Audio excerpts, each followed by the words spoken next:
se former aux soins spécifiques des mains. Les épidermolyses bulleuses héréditaires, EBH, sont des maladies génétiques qui se traduisent par une grande fragilité de la peau qui se décolle spontanément ou après des traumatismes modérés, comme un frottement.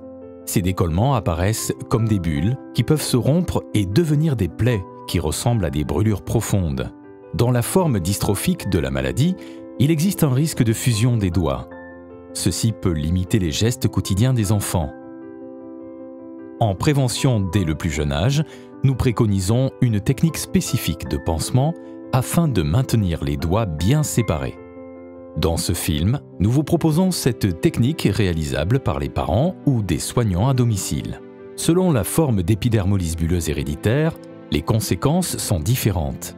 Une évaluation par une équipe experte de cette maladie est essentielle. Première étape, anticipation de la douleur et préparation du soin. Afin que le soin se déroule dans les meilleures conditions possibles, le besoin en antalgique ou médicaments contre la douleur doit être évalué. Souvent, le traitement a été prescrit par l'équipe médicale qui suit l'enfant.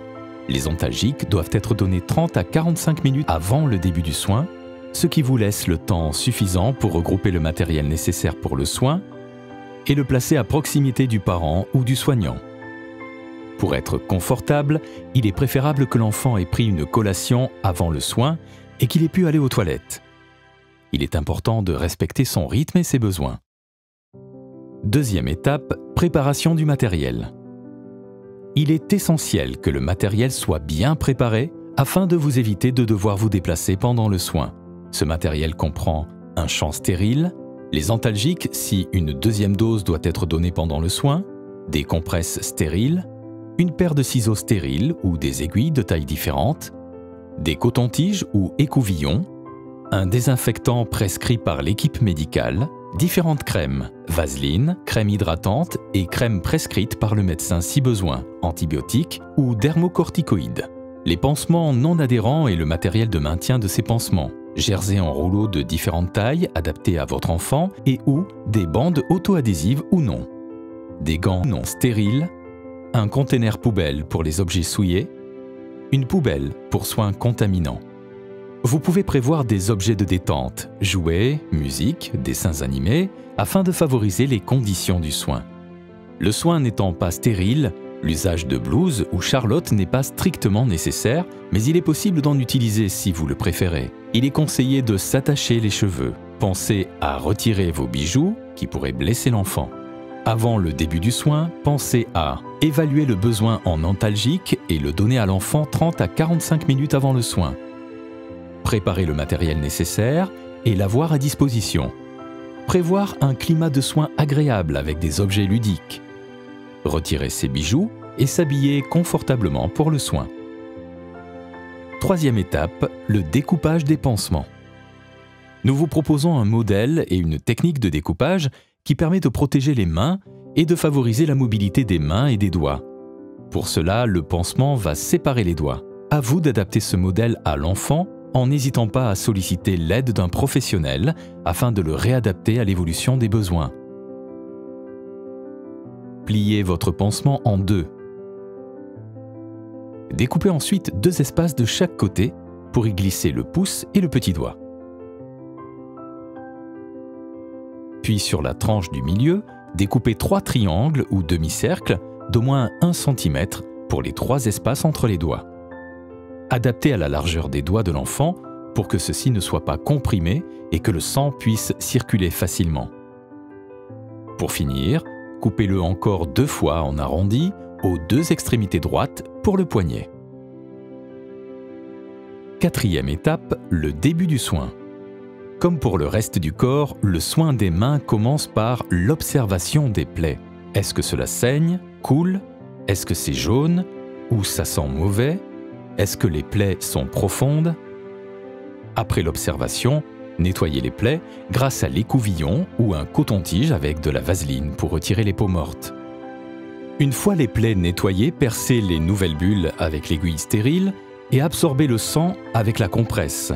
Séchez doucement la peau en tamponnant avec une compresse sans frotter. Vous pouvez également percer les bulles de grande taille à l'aide de la paire de ciseaux en faisant une entaille dans la bulle. Vous pouvez ensuite appliquer une crème émolliente en massant doucement sur les endroits où la peau n'est pas lésée. N'oubliez pas de jeter le matériel souillé dans la poubelle au fur et à mesure. Gardez le contact avec l'enfant tout au long du soin, en lui expliquant les gestes et le faisant participer. 5e étape, le positionnement des pansements. Si l'enfant a des plaies sur les mains, vous pouvez mettre des noisettes de vaseline sur le pansement aux zones de frottement. Cela facilitera la mise en place du pansement pour éviter de majorer le risque de douleur. Pour positionner le pansement, étirez-le, puis faites glisser chaque doigt dans chaque espace découpé en lissant les extrémités pour qu'il n'y ait pas de plis. Les plis en mouvement peuvent favoriser l'apparition d'une nouvelle plaie ou de bulle. Le positionnement du pansement doit être modifié à chaque soin. Maintenir un pansement toujours au même endroit peut également faire apparaître de nouvelles plaies ou bulles. Pour maintenir les pansements en place, vous pouvez utiliser au choix, selon les préférences de l'enfant, une bande de petite taille ou un pansement tubulaire adapté. Si le pansement est maintenu par une bande, posez la bande en partant du poignet, puis en remontant vers la paume pour ne pas bloquer la circulation du sang. Vous n'avez pas besoin de bander les doigts. Cela permet de leur laisser plus de mouvement. La pince entre le pouce et l'index doit rester mobile, car elle est essentielle pour la motricité fine au quotidien. Pour fixer le pansement, vous pouvez utiliser de l'adhésif ou faire un nœud, de préférence au milieu du poignet, éloigné de la peau et en dehors d'une zone de frottement. Si vous utilisez un filet tubulaire, ouvrez-le en l'étirant bien de chaque côté et enfilez doucement la main de l'enfant à l'intérieur. Faire un petit trou au niveau du pouce et le glisser à l'intérieur afin de bien maintenir le pansement. Il est indispensable de vérifier que la main de l'enfant reste mobile en utilisant de petits objets à saisir entre les doigts et en questionnant l'enfant sur son ressenti. Rappel, lissez les plis. Vérifiez la pression du maintien de la bande pour ne pas comprimer la main. Stimulez la mobilité des doigts et du poignet pour vous assurer de leur liberté de mouvement. Alternez le sens du bandage et le positionnement du pansement. Le soin est maintenant terminé. Vous pouvez ranger votre matériel, jeter les objets sales et vous laver les mains. Pour plus d'informations sur les soins dans l'épidermolyse bulleuse héréditaire, n'hésitez pas à contacter la filière maladies rares en dermatologie, www.fimarad.org. Elle vous orientera vers l'un des centres de référence qui travaillent en réseau avec des centres de compétences sur l'ensemble du territoire. Une association de patients, DEBRA, pourra vous aider, vous soutenir dans le quotidien de cette maladie.